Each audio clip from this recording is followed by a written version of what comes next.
Councilman Brennan. Hey guys, we're going to be starting the meeting. We're just taking roll. Councilman Brennan. I'm present. Councilwoman Garvey.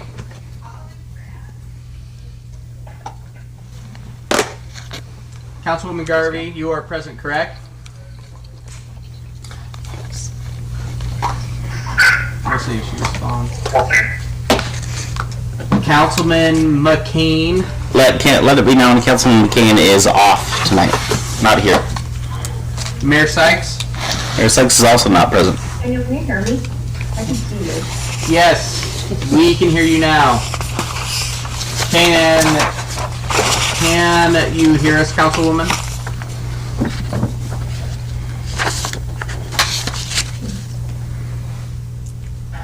Can you hear us now, Councilwoman?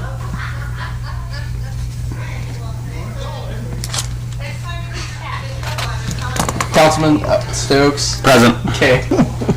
And we'll go ahead and do roll call for the Planning and Zoning Commission. Commissioner Eichnis. Present. Commissioner Waller. Present. Commissioner Roeder. Present. Commissioner Berletic. Present. Thank you. Can you hear us now, Councilwoman Garvey? Can you hear me? Yes. Thank you. Awesome. Brock, and as far as I'm concerned, we only have one item on the agenda. That's Correct. accessory dwelling units for tonight, right? Yes, sir. Okay. You want to lead us off? Give us an overview? I'd be more than happy to. City Council, thank you for making the time to meet with the Planning and Zoning Commission. Over the last year, we have been drafting a potential ordinance for accessory dwelling units here in the city of Mountain Home. I have sent you all a draft of that ordinance. In summary, an accessory dwelling unit functions like a mother-in-law suite. It's a dwelling which can be on the same property as another single-family home. We have discussed what that might look like here in Mountain Home. Within that draft, we have certain design standards that are there. Really, the next steps, if this is something that is going to ultimately come to fruition within the city of Mountain Home, would be to submit this as a zoning title amendment. However, before doing that, the Planning and Zoning Commission wanted to touch base with the City Council to see if there's anything just glaringly bad about what is being proposed, so that we can make those fixes to make sure we have the best piece of policy possible. Yes. I just wanted to throw in that this is maybe a first time that this city has done one of these. I don't know, where am I looking for a camera to see who I'm looking at? But this is a purely legislative act. So what you're doing is you're modifying a zoning ordinance. And so unlike a specific application, you can meet at the same time to hash out how you want that ordinance to look. And this is, I believe, more efficient rather than the P&Z Commission coming up with a solution in a vacuum and then it getting to the council and the council having questions. So if you all work together on it at the same time, then if P&Z has a hearing on it, then City Council, you're all working from the same document. That's the only input I have. Unless you have legal questions, I will just be here waiting. So. Thank you. And for the record, that was our legal counsel. Oh, Mr. Jeff Schroeder, 300 South 10th East, Mountain Home. Mr. Jeff Schroeder. So the purpose of accessory dwelling units, obviously we know in the area, just like the Treasure Valley and the rest of the entire country, housing is a hot topic. And how do we relieve those housing pressures? Accessory dwelling units is one way to help with that. Is it the end-all be-all? No. Is it meant to be the end-all be-all? No. I've spoken to my colleagues within the planning profession, and there are places that have this already implemented, and they are not experiencing long lines of people wanting to do this. Do they have a few people wanting to do it? Yes. But it's important to know that doing a accessory dwelling unit isn't a free pass from building code. It isn't a free pass from building permit fees. It isn't a free pass from impact fees. All of those are still there. So for someone to build a accessory dwelling unit, they're looking at paying, as far as the permitting process, approximately the same cost that anyone would for a single family home. So that's important to know, because I know there's been some trepidations. If we approve accessory dwelling units, could our population double tomorrow? Is everyone going to go ahead and build one? Those types of behaviors have never been documented. So it is a valid concern, but I want you to know that based on Where are you, Daniel? based on what has happened in other cities, that really hasn't been the case. So that's my brief summary so far. So I guess I'll kind of let City Council take it for any comments you may have, and or the Planning and Zoning Commission. And Council President Stokes, conduct this to the best of your ability. Okay, no problem. Becky, first of all, are you okay? I don't think Becky can hear us. Yeah, can you hear us, Becky? Put your camera on. Yeah, are you mic? Something's not right. My camera's not turning on. I don't think Becky can hear us. You want me You to? can hear her. Councilman Yeah. Brennan, can you hear us? I got you loud and clear. Yep. Let's leave with Charlie. Hotel Mike. Foxtrot. Okay, well, I'll start off and let you know my thoughts. Given the current housing situation, I don't mind them, but I think we need to add a little more beef here. What I was thinking of was, we don't have anything on the property line setbacks for these, so do we want to talk about 5 feet, 10 feet? I could just see someone building basically right on their fence, you know, in... I do believe we talked about that. They're Okay. gonna meet, the same It should be the expectations. same, setback. it's a single family, this Okay. one is for the county. Oh, gotcha. This one, right here, is for the drafts that we have. Oh, okay, Yeah, cool. and they are a tiny bit different. Cool. So, So, Council President Yep. Stokes, they would meet the same setbacks that any detached accessory building Okay. would need to meet. Yeah. So those are there. Some of the things, though, that have been brought up is the maximum size and what that looks like. Right now, it is proposed that they can be no greater than 40% of the existing primary dwelling, but only up to 700 square feet. So someone that owns that giant 5,000 square foot house can't build like a 2,000. 2,000 square foot home. Yeah. So that is what is there. Do you know why that figure was kind of chosen or picked? Does anyone else want to take it? yeah, I vaguely remember it being that the primary unit wouldn't be taken over by the ADU. So it only being 40%, being 50% is large. Yeah. Especially being the same height, and 40% fitting on a single acre is what we kind of based it off of. It fits within an acre, and I don't, not speaking for myself, I haven't seen a whole lot of spaces that are over an acre here in the city limits. Yeah. So I think that's what it was based off of, and like I said, that's just a shot in the dark as far as 40% and 700 square feet. Okay. So that's not, that's not a figure that was pulled out of a study or anything. Yeah. I saw over the weekend, I think Amazon was selling basically that, an ADU that you could set up in your back and build it yourself for $11,000 or $12,000, and it was like 900 square feet. Correct. But only a certain percentage was actually livable. So I can tell you also from the discussions that I believe we had was an accessory dwelling unit is supposed to add density in a way which isn't significantly noticeable. It's supposed to blend in with the existing neighborhood that is there. Whereas if we were to allow someone who has a very big house with a big lot, it's more of a substantial change.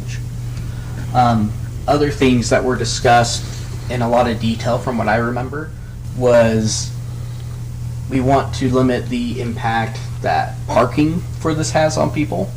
And we said that these do have to have their own off-street parking spots, similar to the primary dwelling unit. And there was also concerns about ensuring that the property owner who is there has to inhabit either the primary dwelling or the accessory unit dwelling. And that was important because all of us came to a consensus that having a property owner there on site helps ensure the quality of life for not only the two people living on that one plot of land, but the entire neighborhood. Yep. I'm only concerned about keeping our home and property values the same, right? We don't want to pass something that they just go shooting down because someone's doing something totally illegal that we passed. And with that, I would like suspend Robert's Rules of Order for Councilman Brennan and/or Councilwoman Garvey. They have other questions, but I like the discussion. I got a couple questions real quick. I guess I'd like to apologize. I left home without my paperwork, so I don't have it present with me. But is this, as I was trying to listen to the conversation in the background behind the microphone, setbacks to the lot would remain the same for the underlying zone for the house Correct. there, Correct. without modifications? Without modifications. That is correct, Councilman. So a accessory dwelling unit right now, as it is proposed, can only be detached. And we would approach that as any detached building on someone's property. So it will have the same setbacks that a shed would have, that a shop would have, per our current code. So although it's a dwelling unit, they can live in it, the setbacks for a shed are not the same as the setbacks for a residential unit, Correct. right? For the primary. Is there a limit on stories, like 1 or 2 stories, or height restriction? Yep, I believe in the property development standards, they are only limited to 1 story, or they have to be no taller than The main structure. the primary dwelling.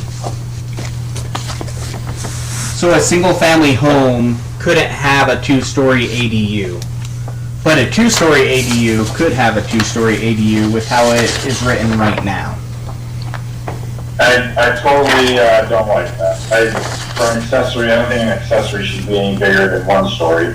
I guess I've got a lot of reservations, I'll be honest, about this whole idea, and I struggle with how do I get to a point where I like it or I would approve it is kind of a tough road for me to take right now. As far as the assessment goes, under Josh Dyson's office, how do they assess an accessory dwelling? So I can get you that information. So it's important to note right now that Elmore County does allow for accessory dwelling units. 900 In square. the county? Yep. So within the county, and what they allow right now is actually a lot more permissible than what is being proposed by us at this moment. So they allow up to 900 square feet. You can have up to 2 bedrooms, where with the ordinance that we are proposing, you can only have 1 bedroom.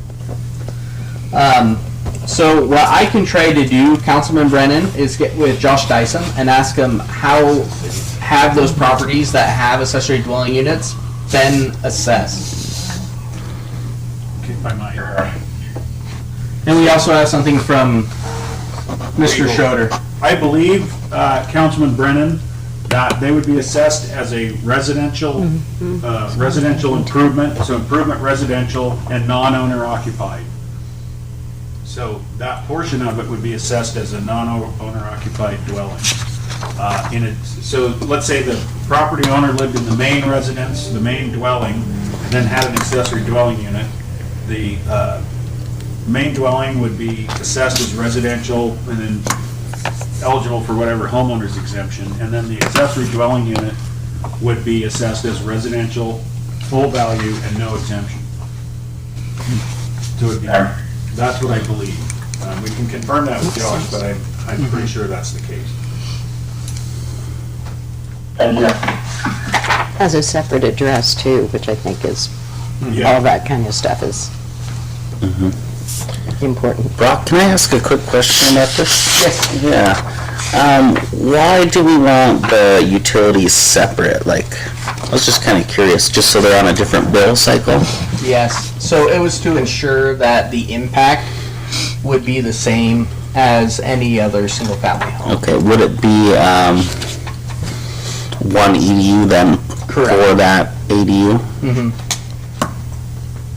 Which is somewhat of an overkill. Mhm. I get it. But that But it does- also, We're doing more of the home cycle. but it also Correct. encourages the fact that you have people that need to buy into the city water on a separate line. So you're spending 3,500, whatever, in that. So, yeah. But there are cities that say that an accessory dwelling unit cannot have its own hookup. It has to be from the original home. So there are valid reasons for it to go either way. Yeah. One is, well, if it's truly accessory, then why wouldn't it be under the primary dwelling? Because one thing that we want to make sure of, and what is clear within the ordinance, is an accessory dwelling unit can never be split from the primary dwelling.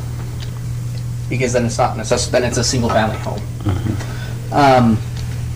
Whereas when we say, hey, there has to be two sets of hookups, that's us kind of treating it more as a separate entity from the original dwelling. But as Chairman Waller brought up, it is a way to ensure that we have people paying into the system at a more equitable, fair level. But like you said, maybe it's not a entire EDU. Maybe an accessory dwelling unit is 0.5 EDUs. Maybe it's 0.75.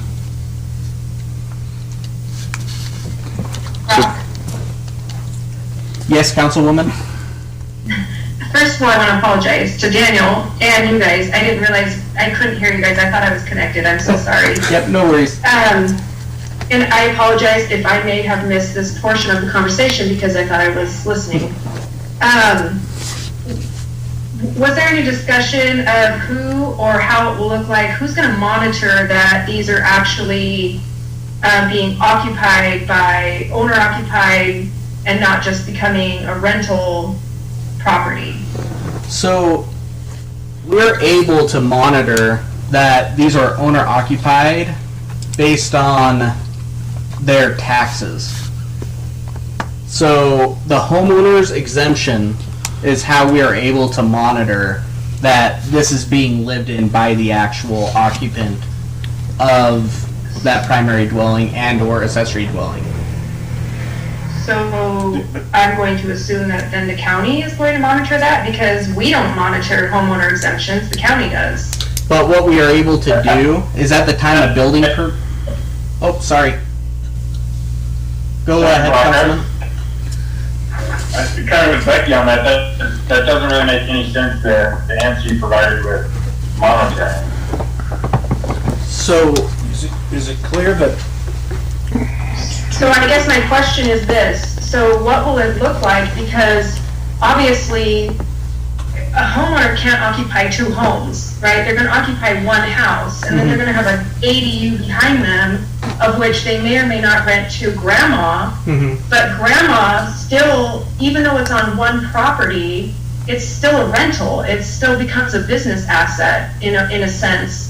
And so I'm just trying to figure out how there will be a monitoring system in place too, because people are not always going to have grandma around to rent this place to, or daughter or son or whomever, family members, and then they're going to have this unit sitting vacant, and then they say, hey, we can capitalize on having a tenant. So I'm And gonna. then we turn into, sorry, go ahead. Oh no. So I will let you finish. No, go ahead. No, that's So I'm gonna head over to Mr. Schroeder, but the only thing that we are able to enforce, that we could only potentially enforce, is that one of those dwelling units on that piece of property is homeowner occupied. As far as who they rent out to, there is no enforcement mechanism for that. I think So that then we take out the owner occupied portion. Essentially. So, correct me if I'm wrong, Brock, but I think the ordinance is written such that it doesn't matter who occupies the accessory unit, Correct. It could be rented to someone who's not familial with the owner of the, is that right, or not? Yes. Correct. This is the last version of this I saw was, you can rent it to anyone. So I live in my house, and out back, I can either rent to grandma, or to an airman, or someone else. So that part doesn't matter, as long as the main dwelling is owner occupied. Or Or the ADU is occupied and. By the owner. Yeah.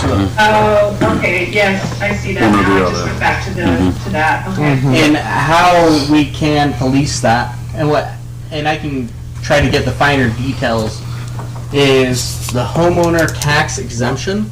We can require that at building permit, and that is something that we can solicit if we were to receive complaints that, hey, the homeowner isn't living there.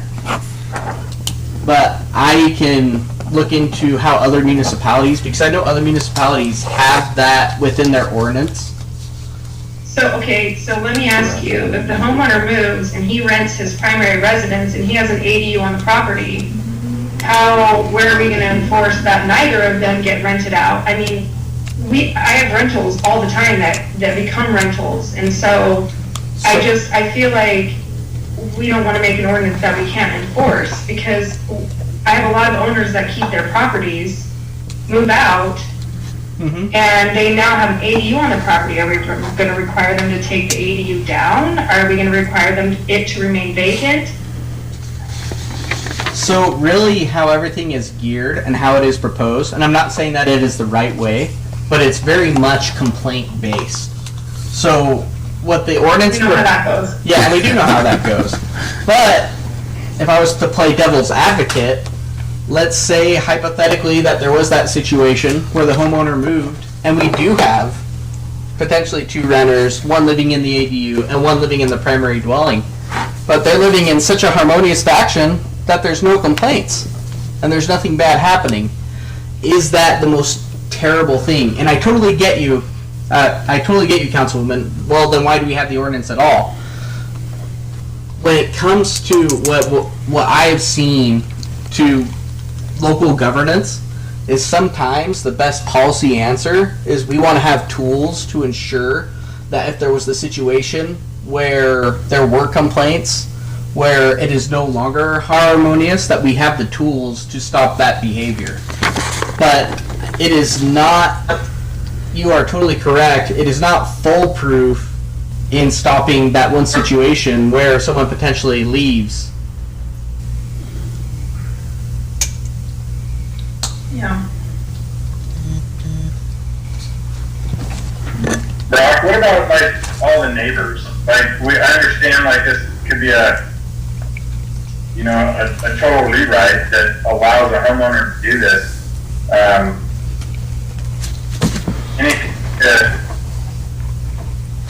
public hearing or a conditional use permit that would allow the neighbors of that property to have an input. I'll let Jeff speak to it. Reality, Brock, is that because it could be allowed.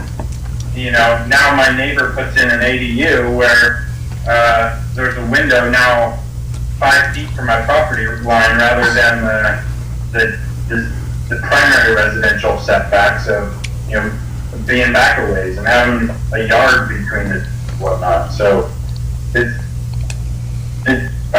don't know, like this tough subject, I guess.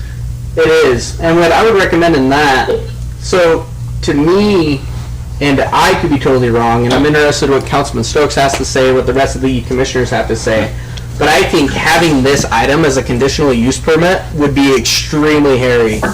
I am already looking at what those hearings would look like, and I don't see a ton of neighbors stoked about an accessory dwelling unit next to them. I think if these were to ever be implemented, that the best thing you could do is have it be an outright permitted use, but very strict, very concrete design standards. Just because I see the hearings, just I see people coming up being like, well, for that person's accessory dwelling unit, you made them do this, but me this, and I don't know from a policy standpoint. So, for conditional use permits, The main thing is to write clear, articulable standards for which you can approve or deny a permit. And that takes the discretion and the hearing. You'll still have the hearing, you'll have people making comments, but if this P&Z commission is charged with approving or denying a conditional use permit based on certain standards, nonetheless, if there's something particularly egregious or something unique about the site, people can be heard. But if they meet those standards, and those standards are set such that they avoid nuisances or interference, then you must permit them. And so you can buttress the guidelines, and instead of making it outright permitted, make it conditional so there's some extra checks that are done, but that one's more perfunctory. You hold the hearing and then it's done, and then people have notice and it's finished. Brock, I had a comment on what Councilman Brennan was talking about. Is there any way in an ordinance we can write, someone that's going to do this needs 80% approval of neighbors within 200 feet or something like that? Okay. Yeah. Can't write that in an ordinance, but that could be written into a conditional use permit, right? But Brock, we get that at each meeting where that a subdivision going next to someone else that they don't agree with. And, if their property rights and their property owner, if it meets the code, if it meets the minimum setback, yes, there might be a window staring into them that they may not want before, but how can we regulate that then? Which We can't. You It's can't- just exactly what Jeff You said. meet Yeah. the standards. So That's it. you've had subdivisions come before you that were seeking annexation, so just to use that. And then you had another one that was already zoned, already done, and all the standards were met. There's two different deals. So what happens is, you'll get, somebody shows up and says, I want to put this 750 square foot dwelling meeting, accessory dwelling meeting, all the setbacks on this spot, and here's the conditions for the conditional use permit. Won't be a nuisance, blah, blah, blah. Fine. You've met the standards. If that person comes to you and says, I need some sort of deviation from those standards, and you permit some deviation in those conditional use permit standards, okay, we can scooch the setback, whatever. That's, again, clearly built into the performance standards. It isn't the whim that's lurking in everyone's heads, including the applicant or the opponents. It's written in the ordinance. And back to your thing about the, I don't know about enforcement, about owner occupied. I'm not sure that would fly. I've not chatted with Paul about that. Yeah. I think that may have to just go. And the reason I bring that up is I know it's in current other ordinances. Right, but I think Right, the I mean, enforcement, I don't know how I would enforce it. Yeah. I don't know. And I do enforcement. You do. I haven't done one of those. I do, but I don't know. I honestly don't know. I could find out. Brock, Yeah. Brock, this is Yes. Councilman Garvey. I'm sorry, if I may, I apologize, I don't mean to interrupt anybody. Another quick question. So, I heard you say in a sentence a few sentences ago that, there's a lot of people that are against this, i.e. I'm going to guess the, people that live in the subdivisions. So I guess my question is, I read what the purpose is, I read why ADUs, how did this come about, and why is this even a topic? Why are we even trying to entertain this right now? I'm just curious, because what I heard you say is a lot of people are against this. So, and that's a fantastic question. So before your time, before you were elected, months and months and months ago, there was a small cohort of citizens who were interested in having this option of being able to do an accessory dwelling unit. And they came to a city council meeting and they said, what are the next steps? And city council, which I think was probably the best thing that city council could have done, said work with the planning and zoning commission to draft something, and this is how the sausage is essentially made. So the planning and zoning commission worked with some of those property owners, had some work sessions, and tried to compile a draft of this is what it could look like. So that's ultimately why we are here today, is because there was interest. P&Z took that charge, drafted something, and now they're coming before you before submitting a zoning title amendment. And things change, governing bodies change, to see, is this something that we should put more effort in, or should we just let sleeping dogs lie? Okay, so I apologize, a couple more questions, and I don't mean to monopolize the time, I just guess I had more questions than I realized. So, okay, so what's going to stop this ADU from becoming a business? Because it now has a bathroom in it, and it's got parking spots. What will stop this ADU from, I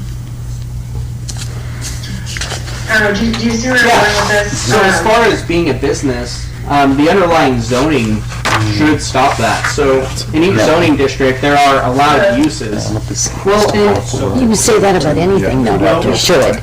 Okay, hold on. So, I'm sorry, I can't hear. can you hear me okay, Becky? Yeah, Jeff, I'm sorry if I've got my face up to my computer, but I think that's how Let me it's get over here. I apologize. It looks really nice, Becky. So unlike, Gosh, you guys, thanks for the gardening. can you hear me better now? Yes, I can. Thank you very much. Okay, so that is an enforcement mechanism with which I deal all the time, and that's one that is far easier. And so if you take a dwelling that someone's supposed to be living in and you turn it into some other business, this is where we get into Brock's thing about complaint driven. And so if it starts out life as a dwelling and people are coming and going, there's a baby stroller and a car and a guy, going in and out of the house. And all of a sudden people are coming over getting haircuts, or people are coming over with 10 dogs and they're getting, Happens all the right? time. Sure. So that's complaint driven, and that letter comes from the city attorney that says, hey, nice little business you have there, it'd be really great if you would comply with the zoning code. And that's an enforcement mechanism that is available. It's when you get into the fine grain of using it as a dwelling, but not being the right person using it as a dwelling, where I'm confused and not sure how we would do it. But easily a non-conforming or a use now. If in the zone in which that little accessory dwelling sits, there's the ability to turn it into, say, a lawyer's office, then they could, if they comply with the zoning code and the conditional use permit requirements, they could probably do that later. But they would be out what they would have paid. I don't know. I'm just trying to tell you how the enforcement mechanism works, and I'm in the middle of two district court lawsuits in other counties over that very topic. So if I can, sorry if anybody's going to speak, is it possible to write in for them to be able to show refutable proof that they physically live on this residence once a year? It's just an idea in order to show that they are part of the same residence or ADU, an accessory to building one, et cetera, et cetera. So I believe, and again, I will certainly lean on Jeff, but we have people sign affidavits saying that they've done stuff all of the time, especially to meet certain standards when it comes to posting their property and doing things. Those are things that we can have, so we can say, hey, you signed a document.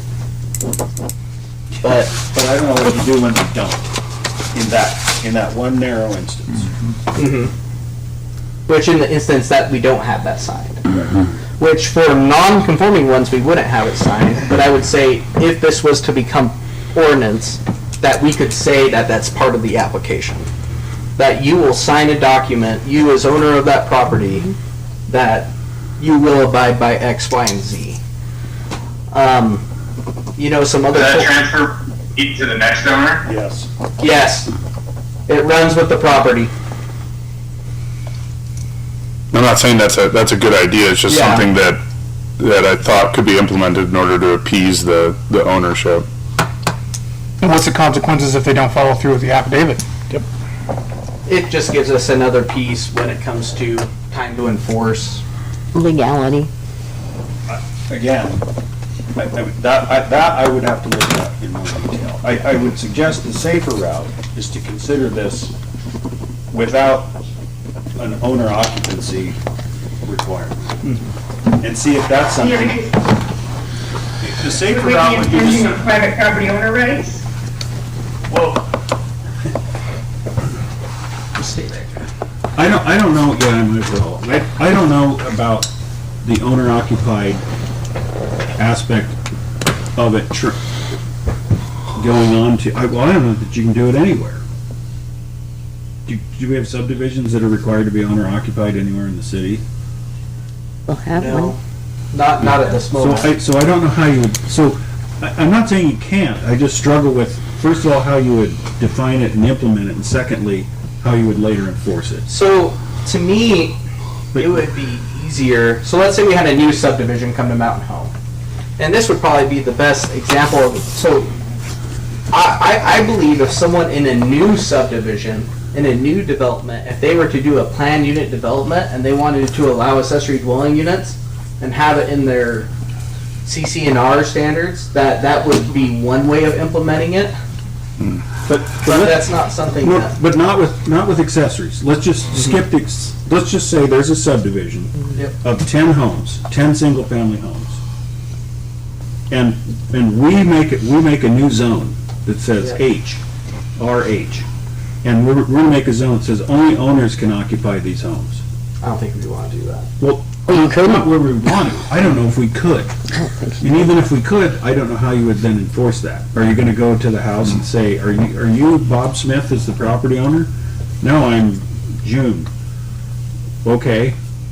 Now what? Do we evict? I mean, legally, I don't know how that works. Well, and So take that template, and folks, sorry, I'm spitballing here because I'm trying to figure out, and it's good that the city council is here at the same time, so we don't have these bifurcated conversations. So Paul and I are gonna have this exact same conversation tomorrow in his office after we have this discussion. So we know what we're gonna put in this ordinance. So I just wanna make sure that you guys write something that the city council doesn't buy into, okay, I'm good with this ordinance if it contains X, Y, or Z, and it turns out it's not legally defensible. So I think you should look at two options. Do we want it to be no owner occupied, or we don't care about owner occupied, or can we? So those are two things to consider Brock, in that. So I would put A1 of the ordinance specifically states rental income. And so I feel like most people will think that rental income means having a tenant and or tenants in A and B units. So when you have rental income, I mean, that's what that means in my mind. So that's the policy question. This isn't illegal. That's the policy question for this council and this P&Z commission is, are you okay with both the primary dwelling and accessory dwelling being not owner occupied? Because I think that's easier from an enforcement and from a legal writing standpoint. I don't know if Brock agrees with that, but this is where I get, I mean, Oh, yeah. it doesn't Well, matter to me one way or the other. well, it is not legal, it's legal. But Councilman Brennan, you were saying, and then we have something from Commissioner Berletic. Thank you. This, I think, kind of doubles down on Councilwoman Garvey's position, and although she hasn't drawn a line by any means, but this is only my opinion, and I know it won't meet legal muster, but I tend to believe that an accessory dwelling unit itself is business, because it's the rental without the intent to occupy it yourself. And a typical home being rented out, a single family unit, I understand, that's not a business, that's just somebody renting their home to make a living or whatever. But an additional dwelling unit on the property for the sole purpose of renting it, I think is a business venture, with a few exceptions of having grandma live in it. And so to that calling of business and our restrictions of business in residential areas, I know, again, it doesn't meet legal muster, it's my opinion, and I guess I'll leave it at that. I don't like it, I'm gonna be honest with you. So I think you're, so that same reasoning, it's like, well, you have a fourplex, and that's rented, and that's a business. But I totally get where you are going at. I think as far as the owner-occupied thing, that there's stuff that me and Jeff have to get together on, and we have to get with Paul, and we have to figure out, is it legal or not? And whether it's enforceable or not. So I think we've had really good discussion about how owner-occupied plays into this and how it could not do things. So, does anyone It's have not really, what? it's not really my concern. I don't really care about the owner-occupied thing. For multiple reasons and privacy and the sanctity of the neighborhood, I don't like it. Then that's okay. That's exactly why we're having this meeting. And so also to kind of add to what Councilman Brennan said, you know, I feel like, and I realize that times are changing, life's changing, density's changing, Mountain Home is changing, but it's kind of the same reasons why I came to every P&Z meeting and city council meeting for the subdivision going in behind us. It was just a lot of density, and I feel like we're giving the green light to say, move in however many people in your houses, and it's just, our lots are small as it is, and now we're gonna have additional 2 parking spots, cars. I don't know. I'm kind of with Daniel on this, unfortunately. So, again, this is you guys' writing, but as the guy who's ultimately gonna be tasked with either writing or possibly not writing it at all, would it be, and you guys can, council people can discuss this, and I think the P&Z Commission has discussed it already, are there certain zones in which you want to have these available and certain zones in which not? So that's another option that might make that, I don't know. So, the other thing I'll share with you is Glens Ferry started struggling with this back in November or earlier, and then their P&Z Commission is still trying to figure out what to do. It's not an easy one, but anyway, you might consider some zones and not other ones. And I think Councilman Garvey, you and I have spoken about this in the past. Over here on, and I've told the P&Z Commission to take a field trip. So over here between 2nd and Main and 2nd and 3rd, in every alley, every house has an apartment in the back. Everyone. So it's kind of It's there already. getting your arms around something that's Indoor a business. common, anyway. Hey, real quick, I know Nancy had something she wanted to say. Nancy? Oh, sorry. Almost forgot. I was gonna ask Brock, when you look at all the other municipalities, Yeah. do they have that in their code as far as one of those dwellings has to be owner occupied? Yes, I cannot take credit for coming up with the idea. Well, that's what I was wondering, I mean, if they, So it has been done, and it's important to know too, and I totally appreciate Councilman Brennan being very forthright with his feelings towards it. Because like I said, we know housing is an issue. There's no one answer. There's no one answer to it. I think if we do not approve accessory dwelling units, are we shooting away our only hope? No. Is it something that could provide value? Yes.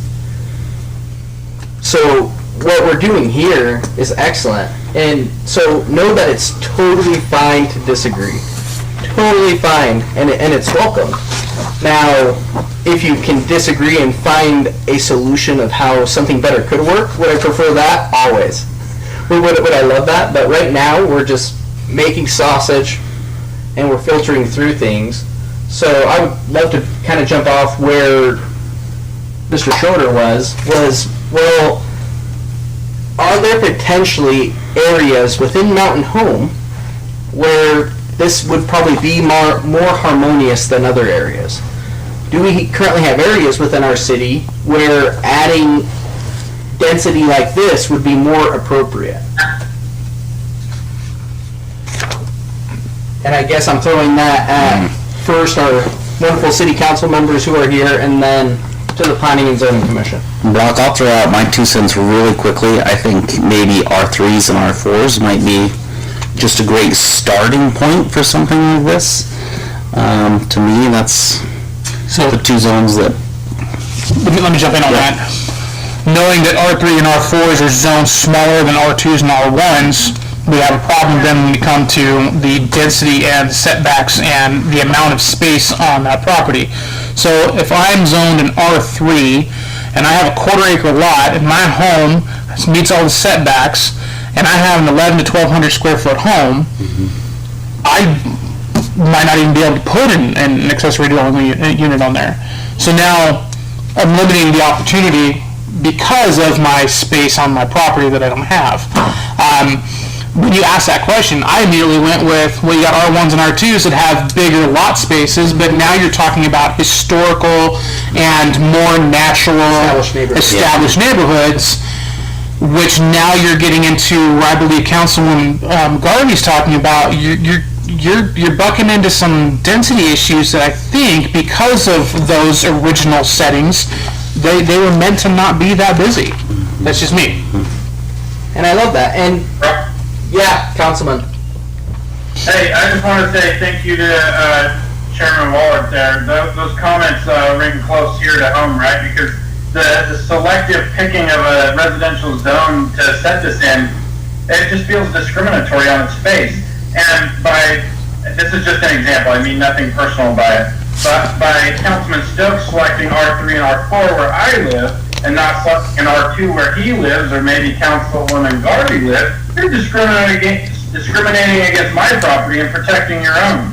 That's just an example. I don't mean anything personal by that. No. So, like, you push it up on my zoned home and then not on yours, where I think Chairperson Waller is absolutely right that R1 and R2s are bigger lots, and they could easily fit a 9 square foot secondary home on there. So I'm not about to say one zone can have it and the other can't. And note also that there are different ways, because could this be a tool to revitalize certain areas? And if we do it, and then if we're about revitalization, are we going to do it the right way? You know, another way that you could look at it is maybe it is a overlay in certain areas. Like, to me, I think our downtown core is appropriate for higher density. We want people to live here. We want people to have more walkable places. I think that we could looking at portions of our city near cores where density is already high, where this would be more reasonable. Now, I'm going to throw in an argument on that one and say, if we decide to do that, you have Joe and Annie who want to bring in Grandma, and they don't live within that core area, so now what do we do? I mean, so now we got that hiccup as well. Do they have to sell their house, move into where they can? Well, Granny can go over and live in that the one where it is okay. I mean, I look at me, always, and I think we've talked about this before. I know I'm selfish. But I don't have kids. What if I want to sell my farm because I can't handle it anymore, and I would love to be downtown and live somewhere, and it would be perfect if I had a friend who has an accessory dwelling unit on their property. I would love it. I would love to be able to move in. I don't have to be related. So again, that becomes a rental property. Technically, yeah. It's not. Rental to the back of your property. But see, I don't see any problem with that. I guess it's because I think about it, and we took it out. Originally, when we were working on this, there were different kinds of ADUs. There were ones where you could make a garage, you could convert your garage. There was one where you could put an apartment over a garage. It could be attached to the primary unit in some way. And in a sense, that might solve some of the problems. I mean, that if you're not wanting another completely separate unit on that property, to be able to add the density you're looking for, or the opportunity for more housing. So that's exactly where I was going to go, and this is a good segue to that. I don't know how many of you all know Mary Young, but anyway, she built a garage. She's right down from Chris Elzol's office behind Holly's. She built a garage that above that is a area for her children to come and visit. It's got bathrooms, it's got bedrooms. Why couldn't we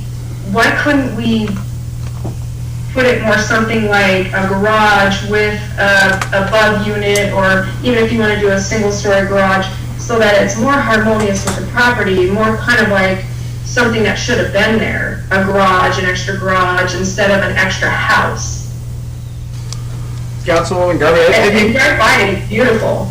and I think that's an excellent point, and, you know, that is something that we already permit, like that is something allowed, so we do allow for, like, guest houses. But there's a difference between having extra bedrooms and having extra rooms on top of a garage than having a completely new living space with a kitchenette and all that stuff. So that's, I They mean, could put a kitchen in that garage.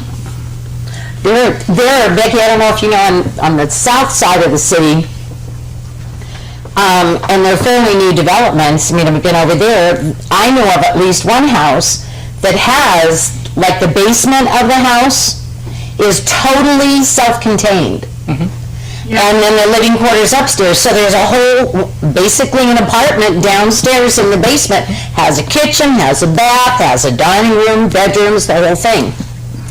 And they're fairly, it's not like what you're talking about when you go down Second or whatever. Then that's not a separate unit with additional parking and, you know, just. But somebody could rent it out, there's nothing that says they But couldn't. you don't feel the density. Right, and that's why what you're talking about is kind of what I see too.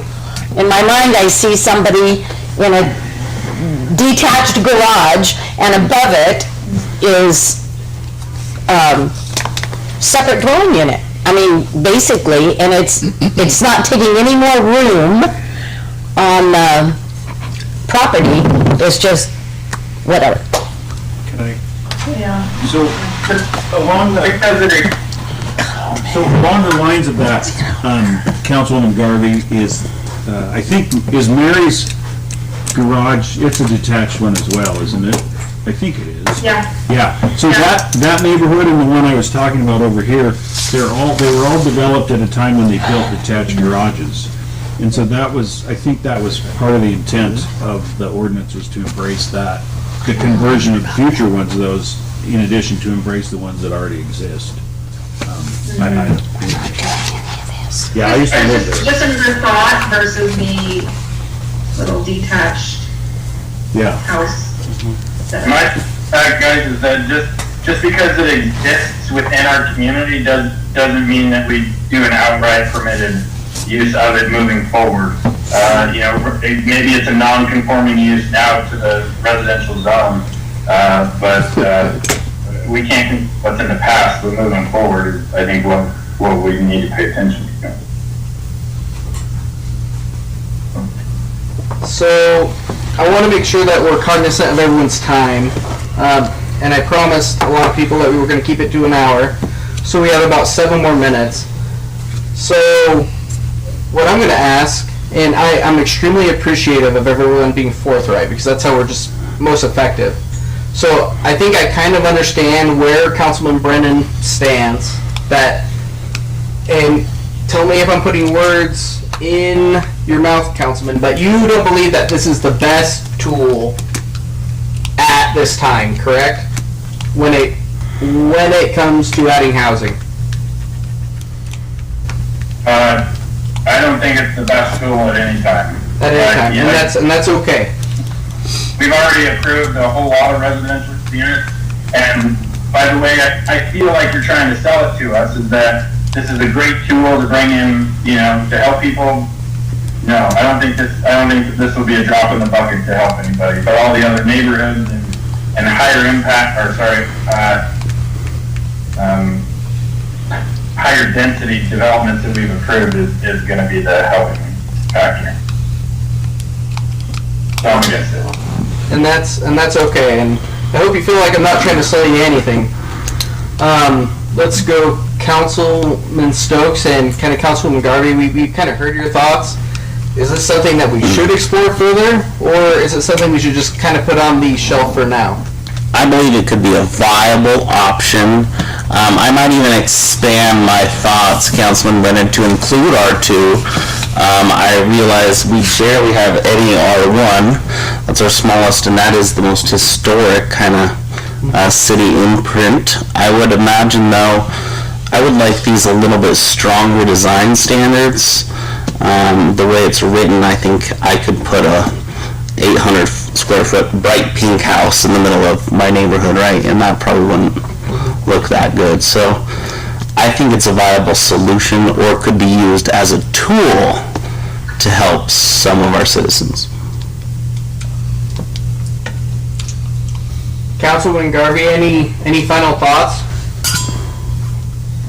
No, I just want to apologize again to the commission and all of you guys there for my outburst.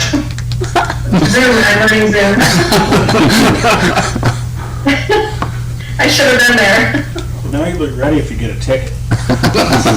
But do you want to go around to the commission and get, I'd love to hear their thoughts. He's got to add some humor to these meetings, right? Brandon's going, and I'm like, ooh, I see that.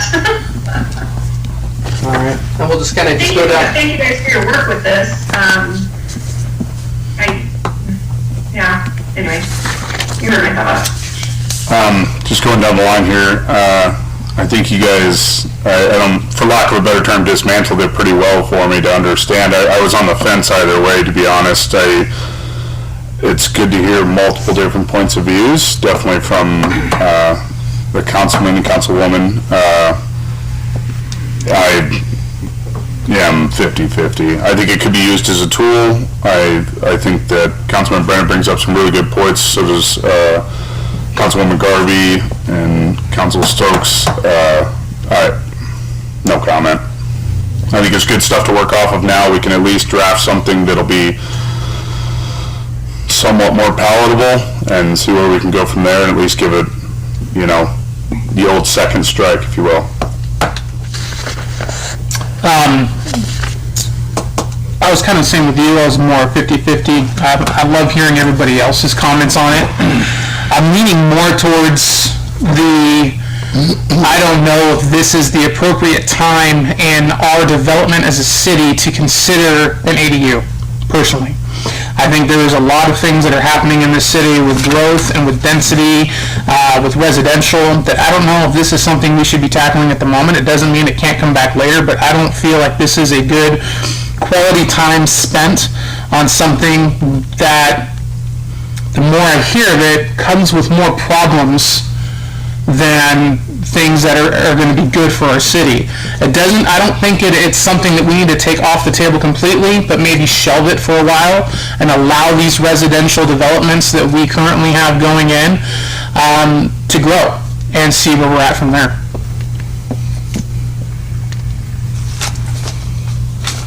I agree. I'm kind of 50-50 on this, because our charge is for the greater good of Mount Homer and community. And I'm always thinking back to your example, is what if my mother wanted to live with me and I have the room, I have the capability, to do that. Also, I think part of the goal of the community design is, if we did have ADU, say we went R1, R2, whatever, there should be some neighborhood focus groups. That's one of the goals, goal B of, our design statute, if you will. See what their inputs are. I know public input is hard to get people to come in and advocate, but yes, will this fit the housing crisis? I don't think it's meant to be honest with you. I think it's meant to that I have my father-in-law or my dad, whoever comes in, I have the room to do it. I think it's the elderly, kind of picture that, or my son just graduated college, hey, you can stay in there till, whatever. I don't think it's ever been used as a tool to wipe out the housing. But then again, we got to keep within the design of the neighborhood, so it can't be an eyesore. It has to be something harmonious. It will help some. It will not help the masses. So I don't think this is a tool to help the masses. It's to help one or two people that has a need or has the elderly, because what are their options? I mean, I'm trying to put myself in the resident shoes. So if my parent or whoever is ill, what are my options? Take them to home health, or could I have something on my property that I can manage them? And I don't want to say we should take that away from the property owner, because part of the property rights is to allow them to develop their land. Yes, there is an argument about rent. There are all kind of arguments, but I also think about that one resident that may need that extra room for that in-law. So, and maybe we max we can only have so many in a 7R zone. So you have, say, I don't know, subdivision A, you only allow 15 ADUs within that subdivision. This way, it still has a harmonious feeling, it still won't always be the density, but then it still gives that opportunity for that parent, grandparent, kid, whatever. But like you said, Brock, I don't think you got a line coming up, but then it still gives that resident an option. We're not saying no, but it's an option. So I'm kind of, I think it's written in the right way. It could be a real good tool. I don't think it's going to fix a housing crisis, but it will help that one person in need that we hear from time to time come to these meetings. That's my piece on it. You're next, Nancy. I've said my piece. You said your piece, did you? Okay. Awesome. And I noticed we also had 2 people in the audience. Any final words or final thoughts as far as accessory dwelling units? Wow. Yeah.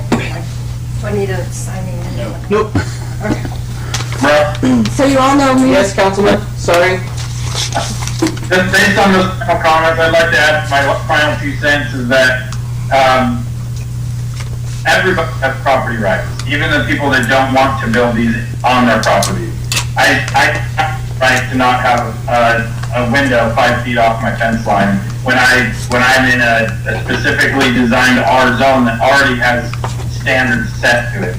I moved into that neighborhood knowing what the current standards are, and to change them in the middle of the game, everyone has I guess saying that everybody has property rights, not just the builder of this argument. Mm-hmm. Thank you, Councilman. And then, Yeah.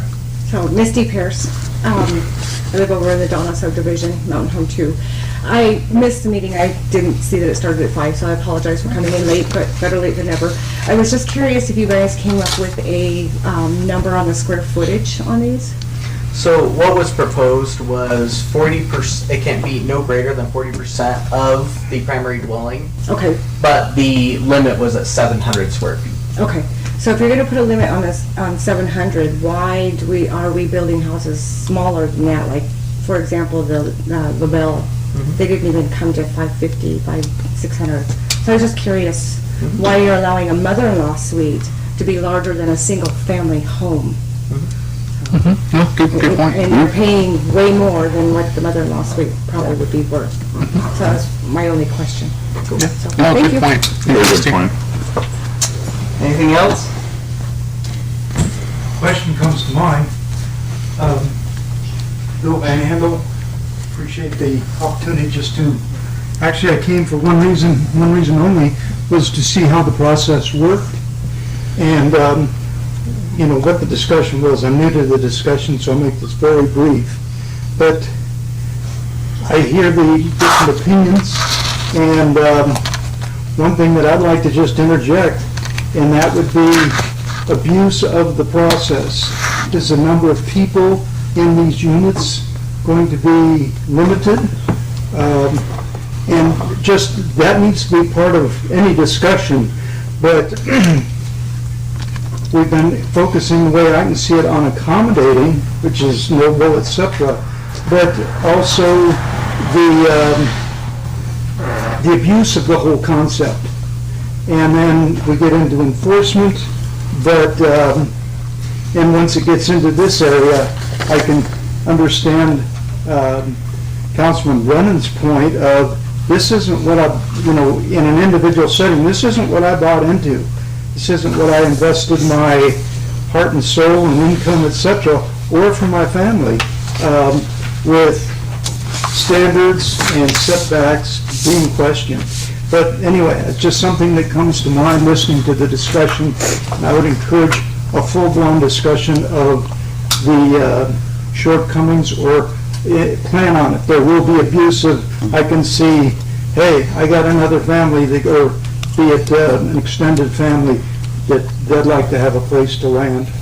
So anyway, enough. But thank you. Yeah, thank you. Thank you very quick. Well, I want to thank everyone. That was extremely productive, and I hope you guys see the productivity that we had in having these discussions. It's much easier to have these discussions at this level than at a hearing or anywhere else to really understand where people sit and if there's better ways of doing things. I love hearing things that potentially we never thought about at the planning and zoning commission level that the city council had, and maybe the city council had some things that maybe they didn't think about before when it comes to accessory dwelling units. So it's all part of the process, and it's messy and it's dirty, and it's the best, and it's why I do this job. So I just want to thank everyone, and I don't have anything else, Council President. Okay, with that, I will adjourn at least the council meeting. Thank you. Thank you, guys. You guys are still meeting. Thanks, thank you. See you again. Thank you, Councilman. Thought the window was down, I saw that on the Yeah, I'm on the bike now. And